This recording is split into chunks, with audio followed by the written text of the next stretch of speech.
Bink. Hello, everybody, and welcome to the Nerd Ledger. I'm Cage. That there is Chair. Chair, what's up? This is my dog. He's on my lap because he was lonely today, so now he's in here with me. It's Chase. Yep. Say hello, Sir Chasington. Hello. He didn't really want to say hello. He just wants to chill, and when I don't pet him, he wants me to pet him, and that's it. He just wants me to love him, and that's all he cares about. Sounds suspiciously like a dog. Yeah. Unbelievable. Unbelievable. Anyway. You know what else is unbelievable? I went to. Do you remember that old theater that was in the middle of downtown Brentwood, and it shut down forever, and then they reopened it? There's a theater there. I never went to it, so I don't remember it. Okay, but yeah, there's a theater there, and I recently went there to check it out, and they just put in recliners and made everything real fancy. Nice. And they don't have Coca-Cola. They have Hangar 99 artisanal soda, but it's still served out of a fountain dispenser. All right. Whatever. It's real interesting. Do you like it better than the AMC? It tasted like Coke to me, to be honest. No, I mean, I'll go there if they're. I would prefer to go there because they're small. It's owned by it's just owned by one guy, who owns a theater in the middle of town. So I'm gonna go there to support it when I can when they have movies. That's what I told myself to do now. They asked me if I wanted artificial or regular butter. What kind of butter do you think I got? Artificial. Yeah, I went for the artificial butter. Yeah, I went to that. Yeah. Yeah. How was that? What is artificial butter? Is it just margarine? I have no idea, but I assume that's the butter that comes out of the dispenser. Vegetable oil and it's the one that comes out of every dispenser in every movie theater. It's not real butter. Is it all fake butter? Flavor. Yeah, it's all fake butter, man. Interesting. They don't make. Yeah. I guess they don't make butter like they used to.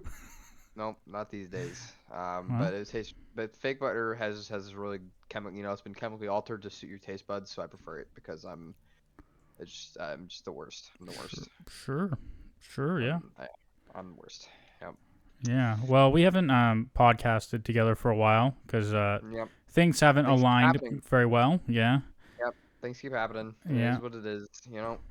Yeah, we were supposed to last Thursday, but I forgot I had to go see this movie. My wife wanted me to go with some of her coworkers about homelessness in Sacramento, and holy man, everyone in that movie was just the worst. Like, the actual worst. Don't let your wife hear this podcast, but I'm assuming it was like some little indie film, and it was all kinds of cringe. Like, it's like a special event kind of movie. It takes place in Sacramento. It's not a documentary. It's like an actual like scripted movie, but like it's scripted in the way that like everyone is just awful.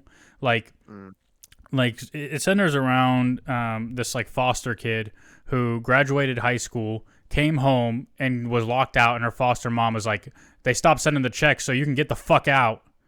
And just wouldn't let her in. And then she's like texting her friend to see if she could stay there, and her friend's just ignoring her. And so she ends up like just grabbing all her shit off the front porch and like walking, and now she's homeless. And then like as she's walking, some dudes grab her bags and open them and try to like molest her.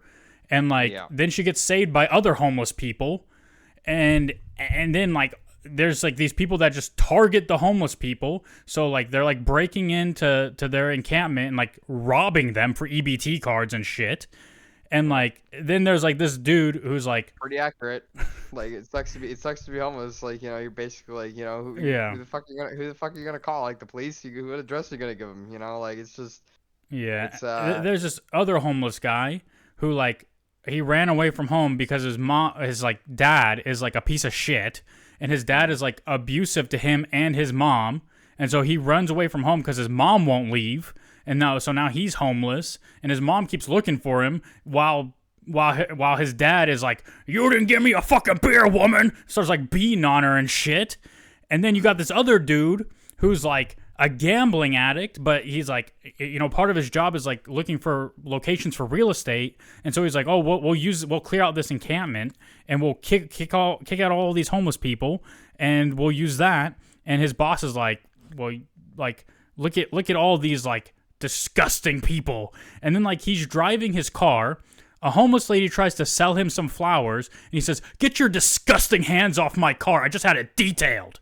Like, brother, I get it. Some people are pieces of shit, but the majority of people are just living their fucking lives. Like, it's crazy to me how, like, awful everyone is. And as soon as he said that to her, I said to my wife, this guy's gonna end up homeless because that's the karma. And he does, because he's a piece of shit, just like everybody else in the fucking movie. Yeah, well, I think it's just, if it's a little indie film she was seeing with her friends about, like, specifically about Sacramento, like, they got the budgets and, like, the studios to do that kind of little thing, so. Yeah, I'm sure it was just mostly to mostly just a message and everything like that, how it can happen to you, and then you could be on the streets and all this kind of stuff. And they're not wrong, not wrong. Yeah. Well, not only that, they had like a post-game show of the movie with Ty Pennington or whatever, some celebrity talking to like local Sacramento people about like homelessness and like the ways you can help. And here's the resolution of the movie. The mom finds her son after leaving the dad and kicking him out, and she says, "We have enough room. All the homeless people can come live with us that are your friends." I wish. Sorry, that's not how the world works. But yeah, and it's kind of like through belief and all these other things, like you can, well, I don't know. The narrative was poorly constructed in my opinion. Okay, that's just poorly constructed narrative. But yeah, and it's like, I don't understand. Part of me doesn't understand. Like, I get it. Like, my wife and her friends are in this line of work, so like maybe that's why it interests them. But like, it's a traumatic enough line of work already. Why do you want to spend your time outside of that re-engaging with trauma? You know what I mean? Because like, if you work with homeless people, so much of that stuff that happens in that movie, like you said, it's there's reality to it. It's gonna trigger you because you experience it every day.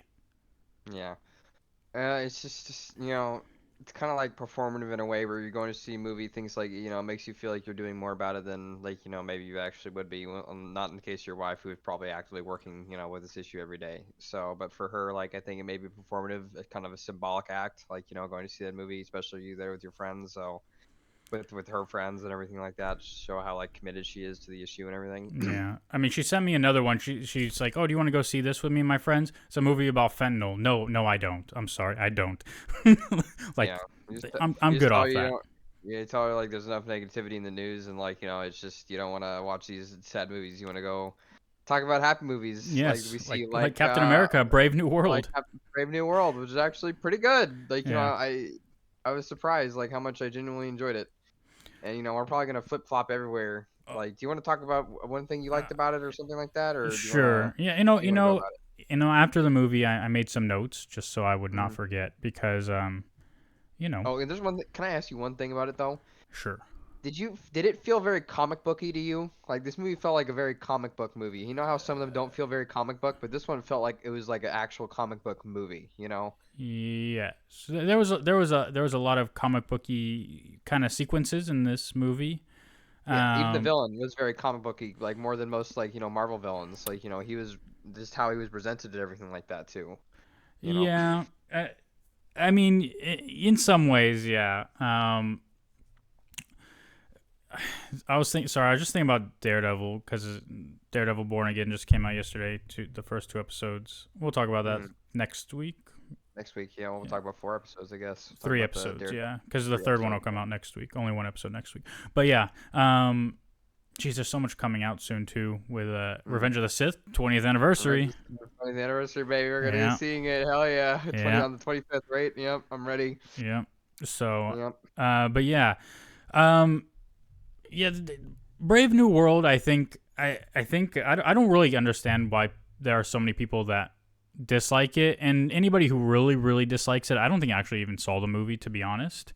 There are parts of the movie where you can go, this is mid, this is kind of mid, this is kind of mid, but like overall, the movie isn't bad. Like, when you talk about the villain, to me, the villain was like, he wasn't great.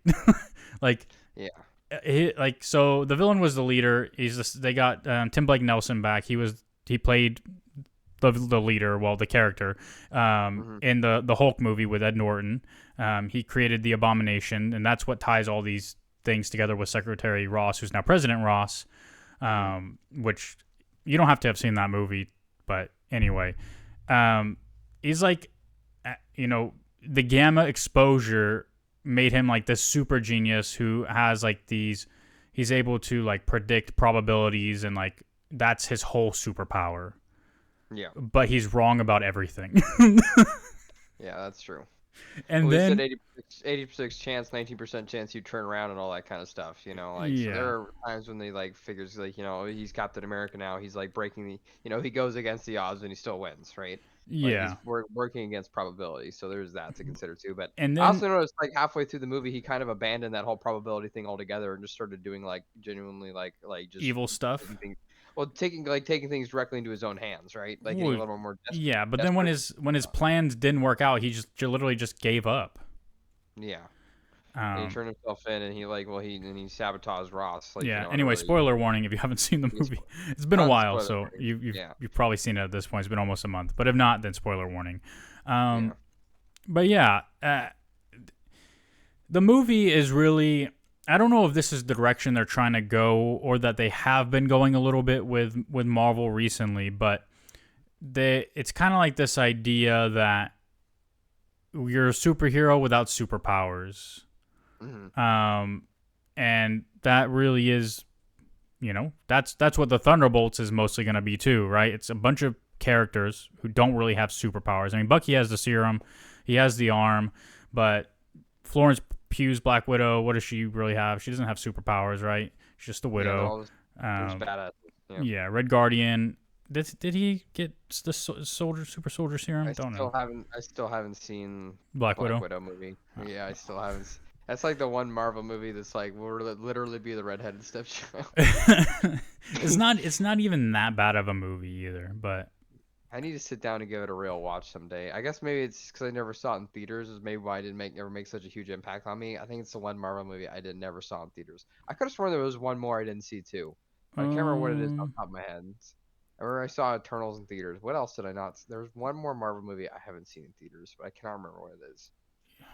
I don't. Well, I know you didn't see the second Venom movie, but that's not really. That doesn't really count. Movie. I didn't see the third one. It's on Netflix now, so I'm gonna watch it soon and talk about it at some point. Yep. So, but yeah, like they're doing this, and again, spoiler warning, like it plays a critical role when Bucky shows up, and he says to Sam, like, people were inspired by Steve Rogers, like people looked up to Steve Rogers, but people can aspire to be you because you're just human and have no powers. They can actually, like, you're someone with no powers out there making a difference, and that's people can aspire to do that as well. So it's interesting, but at the same time, the movie struggles. I think, like, you can tell it went through a bunch of reshoots and rewrites because characters like Sidewinder, played by Giancarlo Esposito, were largely wasted. Yeah, I kind of liked him too. Yeah, like, he was such a bro like the entire movie. I really like appreciated it, even like it's like isn't like the only. You're right, he wasn't underappreciated the entire movie, and then he got this amazing piece of dialogue at the very end. I didn't see the post credit scene, by the way. You have to explain that one to me. I don't, because I just left because I was in time. So yeah, we can talk. I mean, it essentially plays into what part of this movie is also trying to play into early on, and that is the idea of rebuilding the Avengers. Yeah. Is it like who he calls to be the new Avengers or something like that? No. Sorry, Chase. Sorry. So the post-credit scene essentially is he visits the leader in prison, and the leader pretty much says, like, they're coming, kind of thing. Like, he's referring to, like, this convergence kind of thing where there are other universes, Fantastic Four, right? Clearly it takes place in another universe, but we know they're going to end up in the MCU. Certain X-Men, right? We saw that in the Marvels where what's her face, Spectrum ends up Yeah. in a different universe with Binary and Beast. Beast. And Yeah. so Yeah. really it's this idea of universes kind of colliding, and he's foreboding that. Um, that's it. Is kind of irrelevant to me. There's a lot of post credit scenes that feel very irrelevant now. Um, Mm, yeah. but Well, it's that just like, yeah, I would have stayed, but I was at a time crunch because I had something really important to be at 7:30. But yeah. Um, but as far as like the things that were like kind of meh about the movie, it really is like the leader was whatever. The plot overall wasn't like amazing, but it worked. It told the story. The Betty Ross cameo was super phoned in, like very irrelevant. And then like Sidewinder and just him conveniently showing up at all the right places at the right times. The sound editing at certain parts felt really odd. Like it felt really loud at certain parts of the movie. I don't know if it's just me being like autistic or something. And then the only thing I really was kind of like, they did the same thing in this movie that they did in the Falcon and Winter Soldier show, mm, and that was they talked to you. Like oh, he's not a superhero, so he can't beat Red Hulk except by mm, talking to him.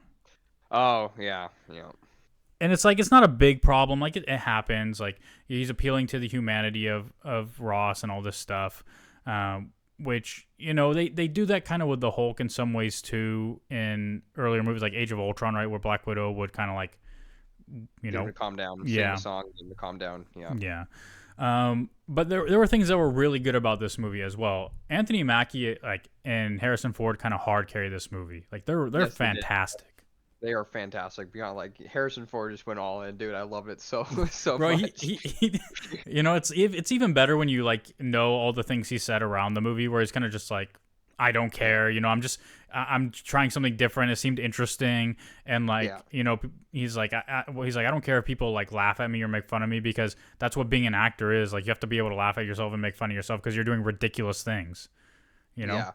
Like that funny like 10, 15-second cut of him like throwing down the podium when he still had the mustache on and everything like that. He was like kicking in stuff like, oh, that was so funny.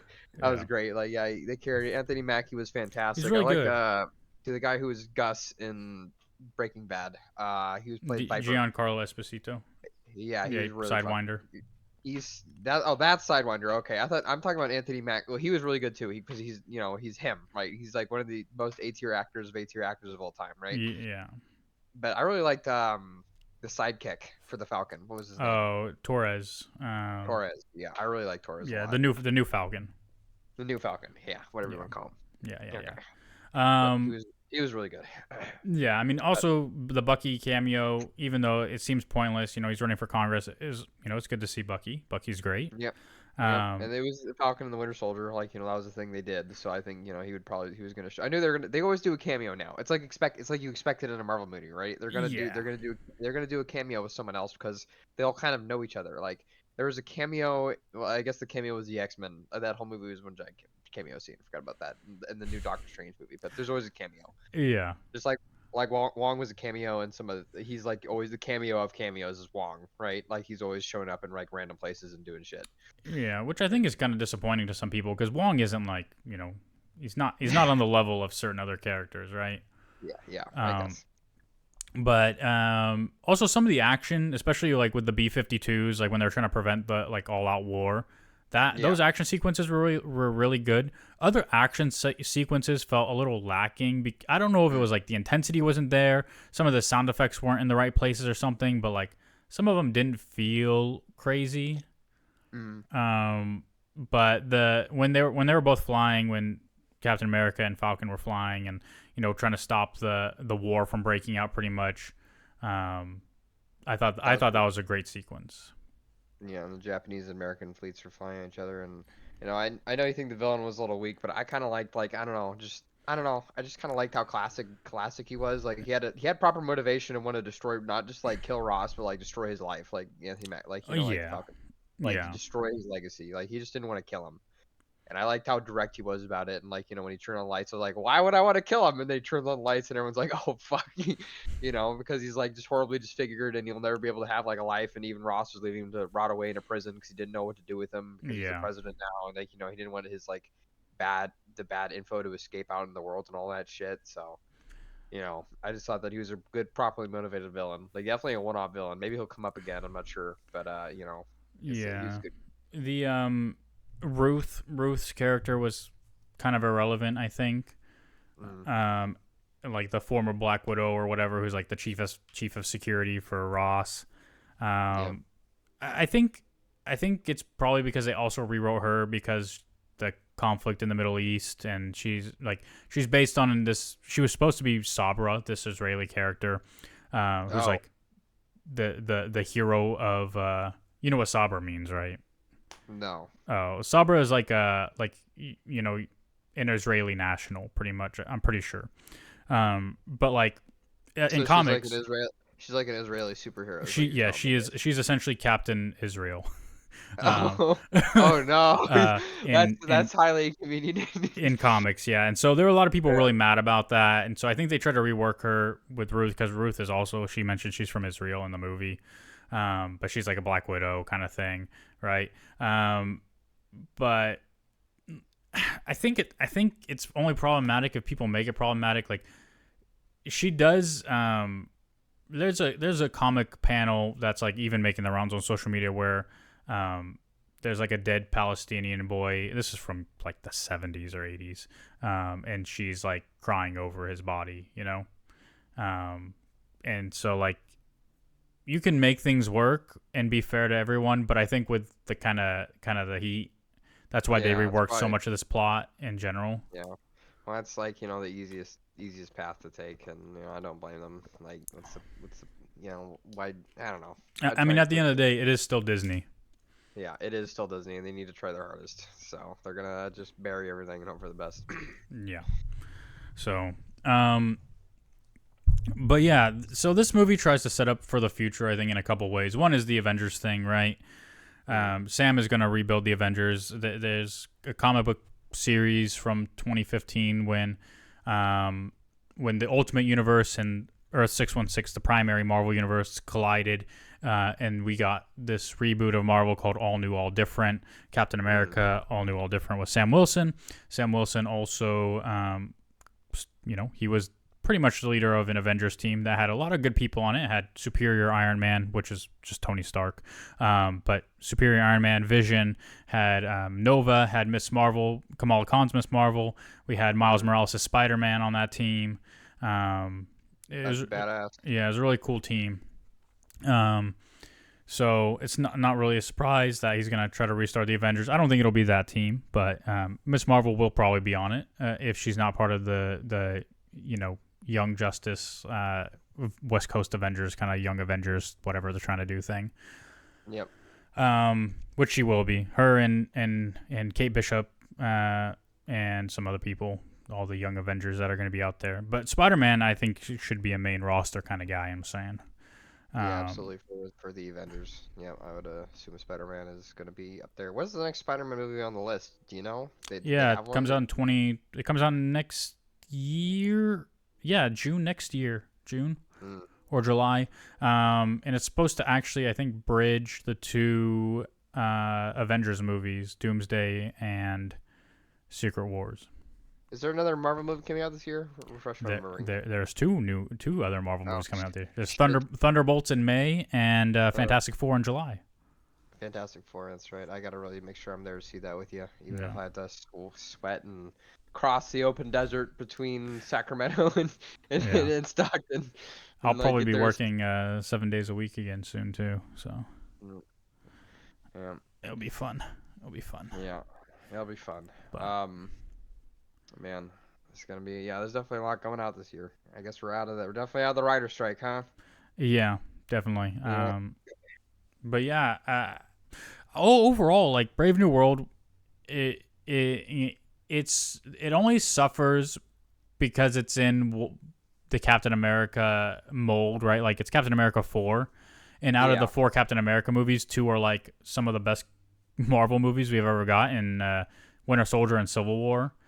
Hmm. So, like you would say, out of the four, this one is squarely third, right? It's better than the God, first Captain America. Winter Soldier was so fucking good, Winter and so Soldier was is Civil so War. good, yeah. So was Civil War. Oh Yeah. man.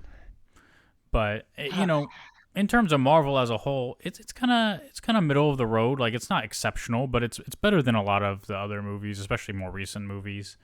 Hmm. Um, obviously it does suffer because of the rewrites and all the post production stuff they had to do, and you can definitely see some of that in there. Mm.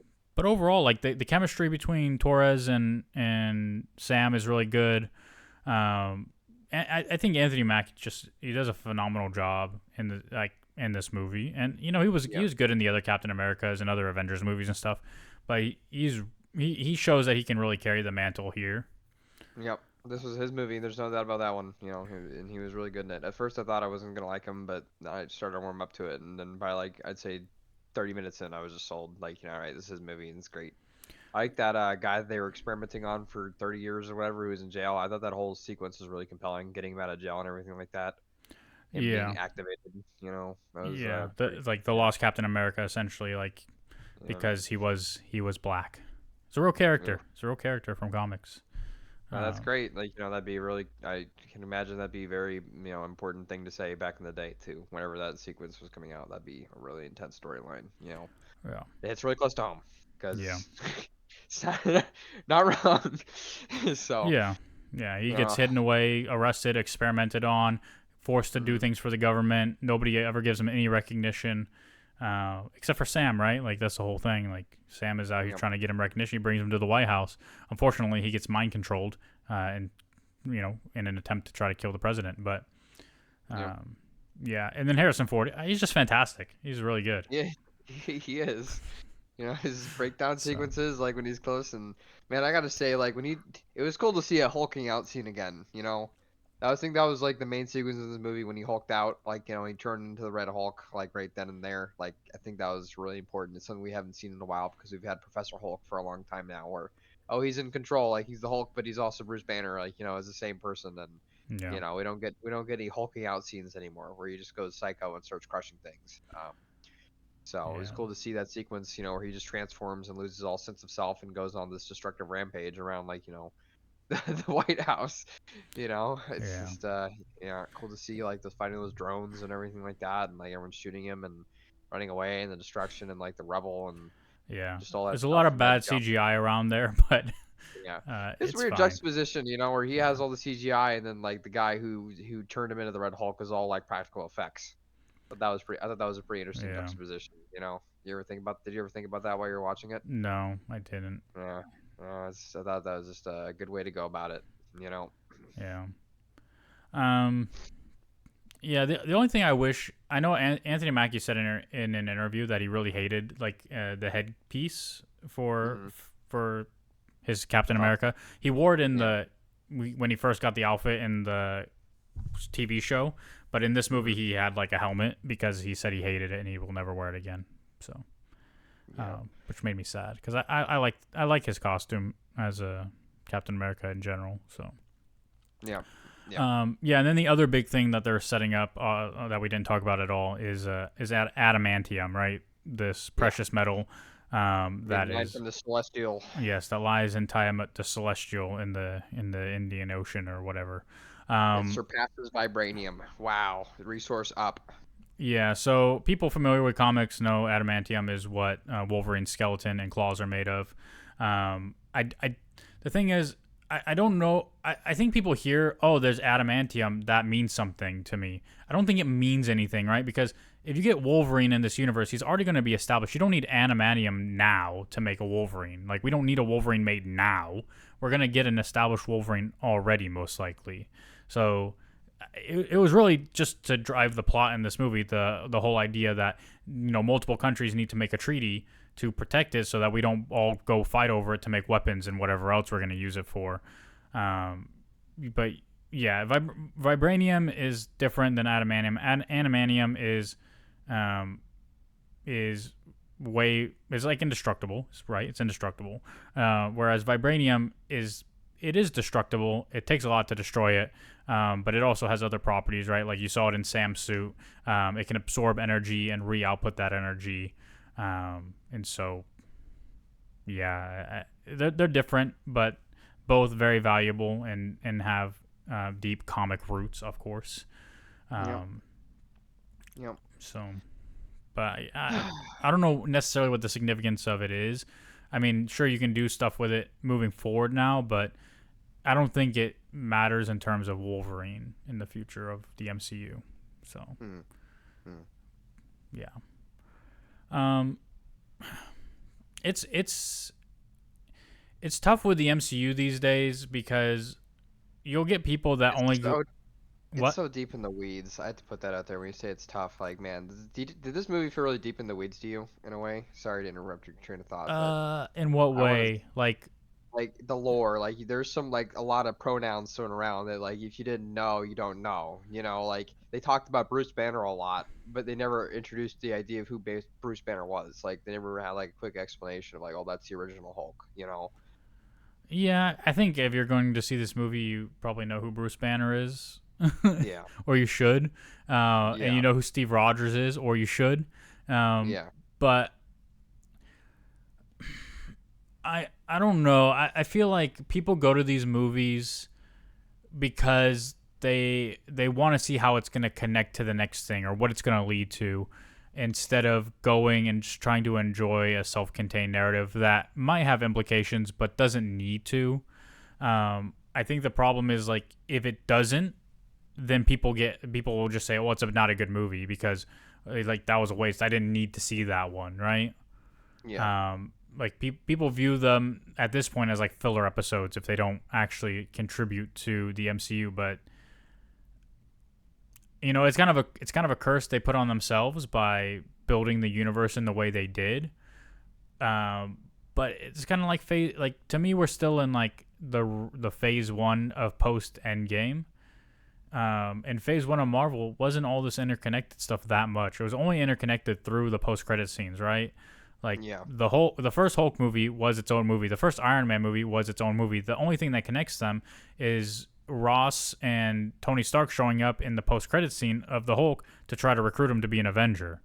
Yeah. And then Iron Man 2 is its own movie. Iron Man 3, which comes out after the Avengers, is its own movie. Thor is its own movie, only tied in through Shield and fucking Samuel Jackson's Nick Fury, right?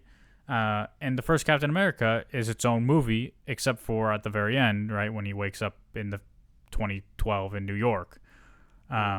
So like these movies are all their own thing, and nobody had a problem at the time because it was just the start of it.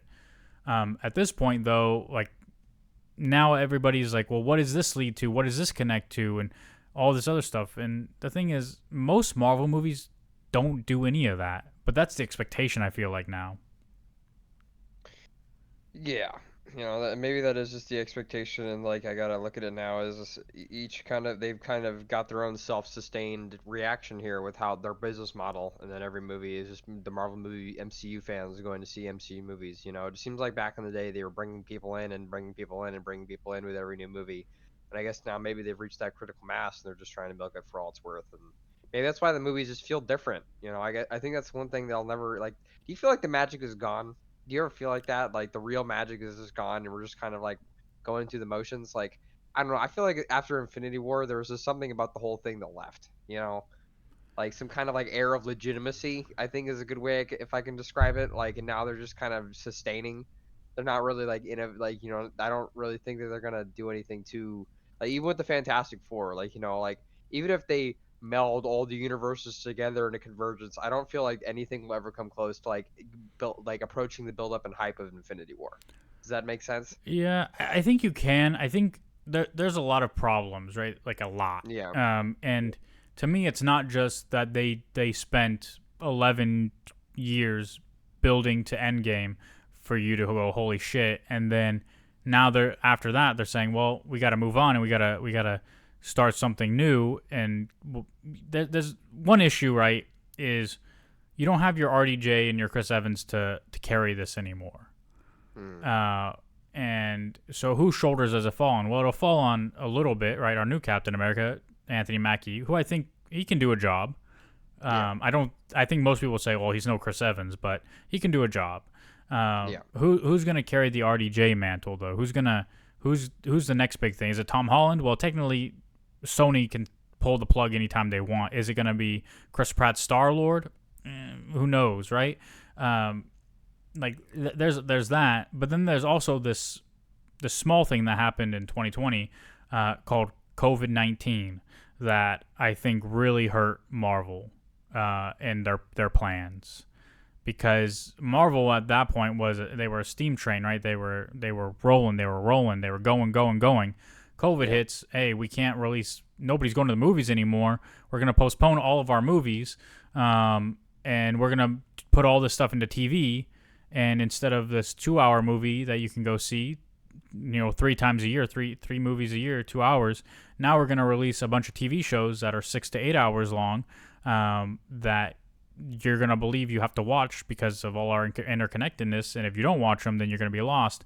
And while COVID served as a time for a lot of people who never watched any Marvel movies to start binging, right, and start catching up, the TV shows I think throw a spanner in the works in a lot of ways. And I think again that's why they're kind of getting away from it a little bit now, right? Like it's like one a year maybe. So I think that was really tough for them. I think COVID really stopped their momentum, and then they just kind of reworked a lot of things and released some subpar movies, because the announcements before COVID, Doctor Strange and the Multiverse of Madness with, Scarlet Witch is going to be in it, and we're going to, all this multiverse stuff, really exciting. The announcement for Thor Love and Thunder, Jane Foster's coming back as she's going to be Thor. That was pretty exciting. But then the movies we actually got, I mean, Multiverse of Madness was fun in some ways, but it wasn't what people were expecting. And then Thor Love and Thunder, while I didn't think it was awful, it was pretty disappointing to a lot of people. So those kind of hurt Marvel as well. I don't even remember. Wakanda Forever, unfortunately, Chadwick Boseman passed away, and that movie ends up being really sad because of it. And a lot of people don't want to, people are already kind of suffering and going through it in life and financially and everything else. Like, they don't want to watch a very sad movie in memoriam. They want to, they don't want to cry. They want to laugh. They want to escape a little bit, right? So, yeah.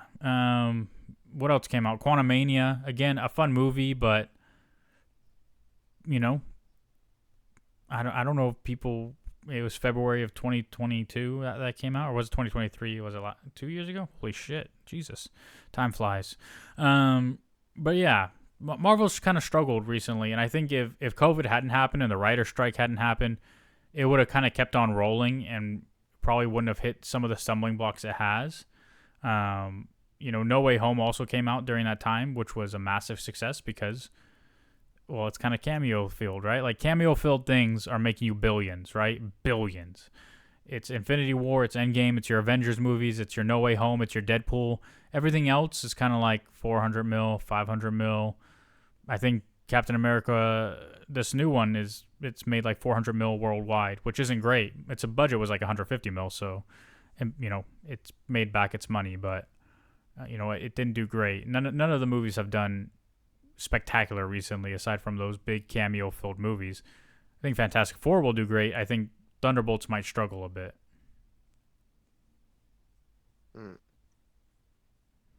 I said a lot. Your turn. No, I was going to say, I already kind of said what I mean, right? Like, I feel like the magic is gone. I feel like a lot of these movies don't have, an air of legitimacy is missing from these movies, genuinely, right? Like, there's, some, magic spark that, I don't know, I enjoyed this movie, but it's not I don't know, it's not like going and seeing a Marvel movie like it was before. Maybe that was because it was pre-COVID-19. I wasn't depressed as hell. Yeah. It could be that. It could be a lot of things. It used to feel like an event, right? It used to feel like, yeah, you had to be there. Now it's like people will say, well, I'll just see it when I can, right? Like, I'm not going to force myself to go see it. Yeah. Maybe the Fantastic Four will be different, Maybe the Thunderbolts, would you say the Thunderbolts is coming out soon? Yeah, it comes out in May. I don't know if it'll do great, but I like the characters. I think it's a good amalgam of characters, right? It's playing into this Thunderbolts Dark Avengers kind of thing. It's not gonna be Dark Avengers. It's Thunderbolts proper, but Oh, I don't know Thunderbolts at all, so I assume you know all about it. But I don't know anything because I don't read comics. So yeah, I know it's like Yeah, it's all girls, right? That's the whole no, idea. No, is that a different team? Okay, yeah, that's A Force. okay. Yeah, Thunderbolts in this movie is Yelena as Black Widow, Red Guardian, Bucky, John. Why is John Noble coming to mind? Not John Noble. It's what's his face, John Walker. His Captain America, or not Captain America, but Yep. and who else is on that team? I don't know. And then the villain is Sentry / the Void. Yep. And yeah, it's another one where it's a bunch of people without powers who have to fight against a character who can literally like make people disappear from reality. And also Sentry, who's technically a good guy, but is also like incredibly powerful. He's pretty much Superman, but even more powerful in some ways. And this entity called the Void lives within him, but he doesn't necessarily know that. I don't know. In this movie, he'll know it or not, but yeah, we don't know how they're gonna win, but they're gonna try their best. Maybe they'll talk him down and appeal to the Sentry side of him. Yep. Don't know. But yeah, a lot of people aren't that familiar with Thunderbolts. It's pretty much like they're pretty much a powerless Avengers in this upcoming movie. That's pretty much what it is. It's the Avengers, but with no powers. Yep. So, except for what 3 of the members on the team have super soldier serum, maybe. So, yeah, I don't know. We'll have to see what happens. It's got a May release date, which to me signifies that Marvel's confident in it being like a summer blockbuster. But yeah, Fantastic Four is one I think in this space is going to be really popular. I don't know about outside of it if like casual fans care that much. I don't know. So it's a lot to be seen. It's a lot to be seen. Yeah, we'll see what happens. But overall, for general reactions, this movie was actually pretty good. Yeah. I liked just the kind of I don't know the vibe of it. I guess I enjoyed like the pacing of the movie was very well paced. I enjoyed kind of like the intrigue. Yeah, I mean it's kind of like Winter Soldier light in a lot of ways, right? It's like Winter Soldier's little brother. Yeah. It's not nearly as good, but it's trying. It's trying its best. It's not bad. It's not bad either. So. Yeah. But yeah, I don't have much else to say about it. Unless you want to posit what his Avengers team is gonna be, but we already know what it's gonna be. So. Yeah. So I mean, I enjoyed the movie for what it was. Like, I'm glad that I went and saw it. I was surprised actually because there was no reaction to this movie at all on the internet. Like, it didn't make any waves, right? At all. Like, there are no memes or anything like that. Like, so. All I've seen is people criticizing how bad the CGI looks at the end with the fight with the Red Hulk, and like people were saying how the cherry blossoms didn't look good, and then someone else said that's the funniest part is the cherry blossoms were actually like part of the physical set, and or something, and like there's a green screen behind them. I don't know. People are just upset. Who knows? Yep. But yeah, it's the classic like Twitter. Everybody hates everything, but then you'll get the people who are like, I don't understand why anybody's shitting on this movie. I actually really enjoyed it and want to watch it again. And so I don't know. I thought it was a fine movie. I didn't leave it going, oh, this was dog shit, and I didn't leave it going, holy shit, I can't wait for the next installment of the MCU. I enjoyed the movie and I moved on with my life and ate some Chick-fil-A. Yep, Chick-fil-A. That is true. There's one finally opening on Lone Tree. Mm. Probably gonna make Lone Tree traffic even worse. But then again, I heard there's like a buffet that like rebranded out there. That's called like the Lone Tree Buffet or something in Brentwood. Maybe. It's like an Asian buffet. I was thinking about checking it out one day. Oh, it's a long drive.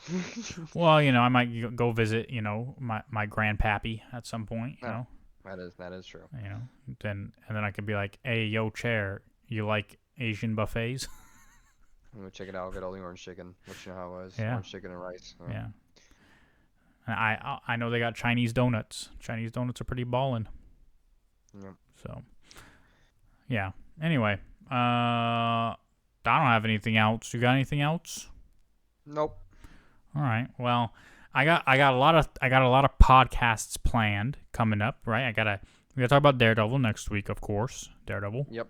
Um, I'm gonna talk about Your Friendly Neighborhood Spider-Man. I'll probably talk about that with my wife. I don't anticipate you're gonna watch it anytime soon. No, I don't think. I'm sorry. It was just. I mean, was it not? Did it stop being campy or something? Like, or did it? Is to me like it felt very camp. Like it felt a little uh, camp.